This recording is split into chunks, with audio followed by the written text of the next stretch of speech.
আল্লাহ পাকের দরবারে লাখো কোটি শুকরিয়া যে আজকে আমরা রংপুর বিভাগীয় শহরের অন্যতম একটি শিক্ষার প্রাণকেন্দ্র বেগম রোকেয়া বিশ্ববিদ্যালয়ে মসজিদের মধ্যে এভাবে খোলামেলা দিনই দার্সে বসতে পেরেছি, হালাকায় বসতে পেরেছি, আলহামদুলিল্লাহ। আমি মূল প্রাণকেন্দ্র অনেকগুলোকেই বলতে পারি, ঢাকা বিশ্ববিদ্যালয়, প্রাইভেট বিশ্ববিদ্যালয়, রিক্সা চালকরা, শ্রমিকেরা, ওলামায়ে কেরাম, সাধারণ মানুষ, আমজনতা সবাই প্রতিবাদ করেছে। কিন্তু সত্যি কথা কি জানেন, কয়েকটা ঘটনা এই পুরো অভ্যুত্থানের প্রেক্ষাপটটাই পরিবর্তন করে দিয়েছে। তার মধ্যে অন্যতম একটা ঘটনা হচ্ছে আমাদের প্রিয় ভাই আবু সাঈদ রাহিমাহুল্লাহ তার এই আত্মত্যাগ।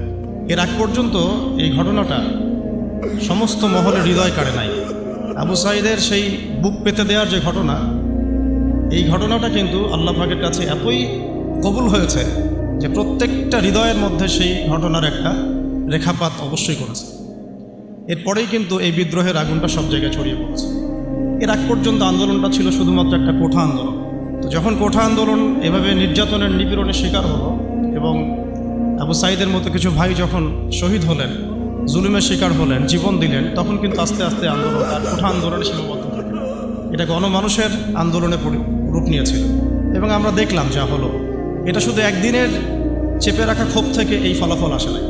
এর আগেও বিগত 15-20 বছর ধরে প্রত্যেকটা সেকশনে মানুষ নির্যাতিত হয়েছে।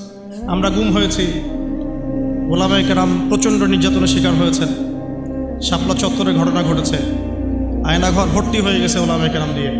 যতগুলো মানুষ বাইরে আছে হয়তোবা তার চেয়ে বেশি মানুষ জেলখানায় আর আয়নাঘরে থাকে। প্রেক্ষাপটটা এমন ছিল। আর অনেকে আমাকে রিকোয়েস্ট করেন যে ভাই সব ঘটনাগুলো শুনতে চাই।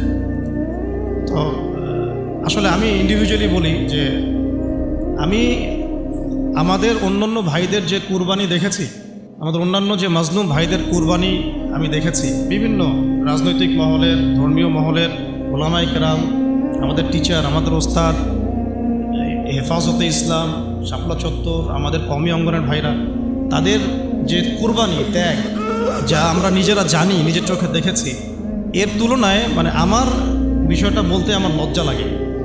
আমি লজ্জা পাই যে তাদের সামনে আমাদের কোরবানি আসলে কিছুই, আবু সাঈদের সামনে আমাদের কোরবানি আসলে কিছু। তো এই জন্যে আমরা এই বিষয়গুলো নিয়ে বেশি নাড়াচাড়া করছি না।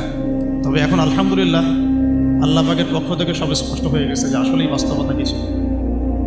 এই দীর্ঘদিনের চেপে থাকা এই যে ক্ষোভ, এই যে নির্মম অত্যাচার, জুলুম, নিপীড়ন, মানুষের চাপা একটা মাজলুমের কান্না, এগুলো কিন্তু এক পর্যায়ে বিস্ফোরণিত রূপ নিয়েছে। ওই রূপটাই হচ্ছে এখনকার অভ্যুত্থান পরবর্তী বাংলাদেশ, যেখানে আমরা ইউনিভার্সিটির ক্যাম্পাসের মসজিদে বসে এই কথাগুলো খোলামেলা বলতে পারছি না। আল্লাহ পাকে শুকরিয়া আদায় করতে হবে না? তবে একটা সতর্কবাণী হচ্ছে, যদি আল্লাহ পাকের পক্ষ থেকে আসা এই সাহায্যের পরে আমরা যদি আবার উদ্ধত সেই বনু ইসরাইলের মতো আচরণ শুরু করি, তাহলে কিন্তু আরও বড় জালেমকে আল্লাহ চাপায় দিতে পারে। এটা আমাদের মাথায় রাখা উচিত। আমাদের একটা আশঙ্কা যে আল্লাহ না করুক, আমরা কেন জানি ওই দিকেই যাচ্ছি দিন দিন।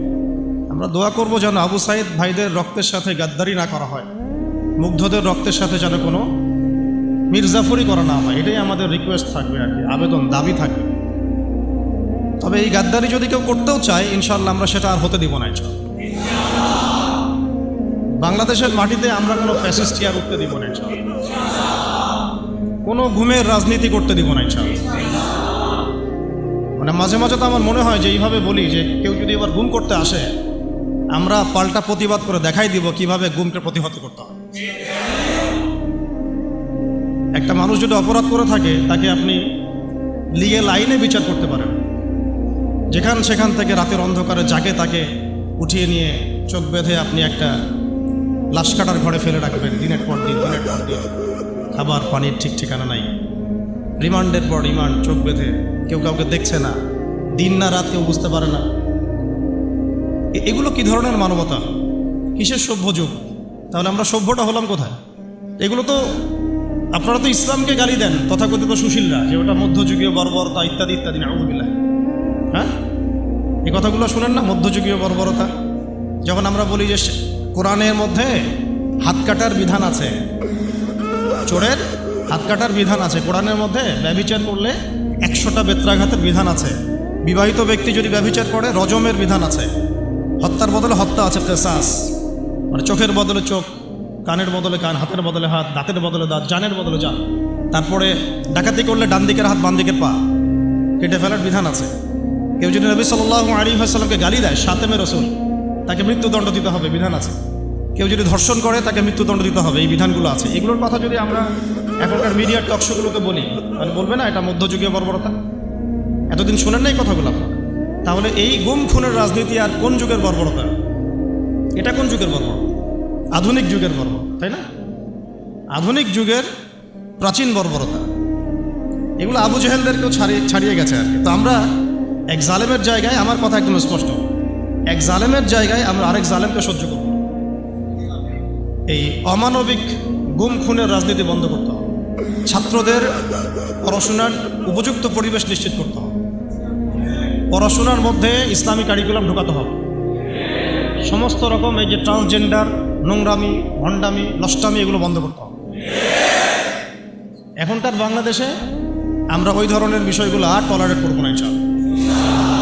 অনেক হয়েছে, আমি আপনাদেরকে বললে আপনারা চোখের পানি ধরে রাখতে পারবেন না।